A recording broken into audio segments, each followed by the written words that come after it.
Hi, Gayle Fuguitt, President, CEO of the Advertising Research Foundation. I'm here with David Staas. Hi, I'm David Staas, President of NinthDecimal. Thrilled to be here in Cannes with the Advertising Research Foundation.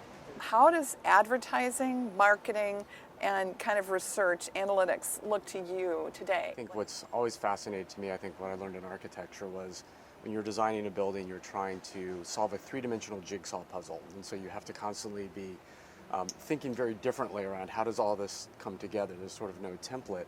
And I would say, with advertising and research today, it's very much the similar sort of challenge, right? Where do you start? That.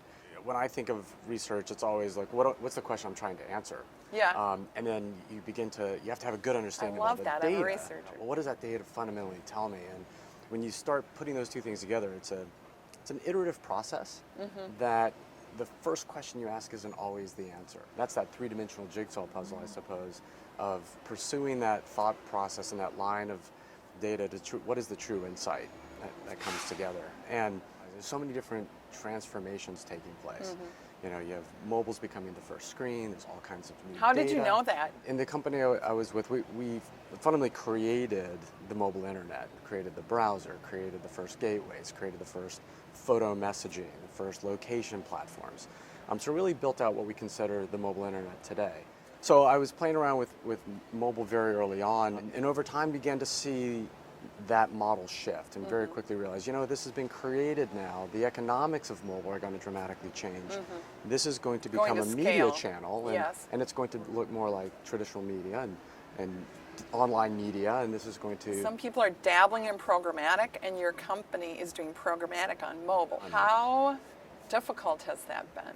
Our fundamental strategy early on was, hey, let's build a data platform, but most importantly, let's create all of the connection points so that data can be utilized in any way that somebody wants to be able to take advantage of this intelligence. And so with that in mind, one of the things that we decided very early on was, if we're going to make our data available, no matter how an agency or a brand or a publisher wants to be able to access this, we need to decouple it. It can't be coupled and tied just to media in sort of a traditional advertising sense. And so with that, we said, we saw that move that was happening in the online space with programmatic. Mobile happens with respect to the same things that have happened in online, it just happens faster, right? Because that learning curve is much quicker. So we said that's going to happen in mobile. Let's be in front of that. Let's enable that. And so that's given us a lot of first mover advantage, I suppose. Yeah. Where did the client base come from? Because we cut across all those, it allows them to work with us wherever their most pressing, first step is. Yeah. You know what? Measurement has become really critical and really important, and our measurement platform provides entirely new types of metrics for mobile, for desktop, for TV, for really any type of media, and maybe that's their starting point. What's the role of creative in all this? To me, interesting with creative is the marriage between data and creative. And I think that's something that's becoming talk about that a very little bit. unique and different. That's interesting. So I thought this was a really fascinating project we worked on with one of the major TV networks. Yeah. We were measuring an ad campaign that a client of theirs was running. And the TV network had taken the creative and had done a couple different creative executions. Yeah. They wanted to understand, let's see how all these different treatments around this campaign really play out. Some things really rose to the surface, but it was driven more by a combination of audience. Do you see marketers able to liberate the kind of spending they need to for mobile?